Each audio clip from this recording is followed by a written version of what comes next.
بسم اللہ الرحمن الرحیم۔ رسول اللہ صلی اللہ علیہ وآلہ وسلم نے فرمایا، ایک آدمی صرف مکھی کی وجہ سے جنت میں چلا گیا اور دوسرا جہنم میں۔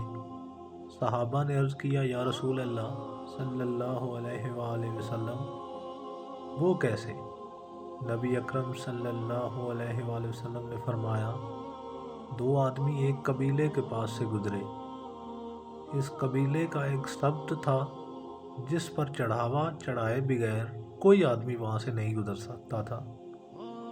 چنانچہ ان میں سے ایک شخص سے کہا گیا کہ اس بت پر چڑھاوا چڑھاؤ۔ اس نے کہا کہ میرے پاس ایسی کوئی چیز نہیں۔ قبیلے کے لوگوں نے کہا، تمہیں چڑھاوا ضرور چڑھانا ہوگا، خواہ مکھی ہی پکڑ کر چڑھاوا چڑھاؤ۔ مسافر نے مکھی پکڑی اور بت کی نظر کر دی۔ لوگوں نے اسے جانے دیا، چنانچہ وہ اس چڑھاوے کی وجہ سے جہنم میں چلا گیا۔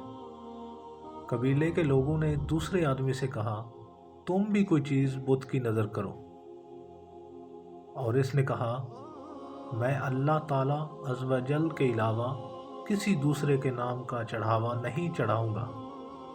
لوگوں نے اسے قتل کر دیا اور وہ جنت میں چلا گیا۔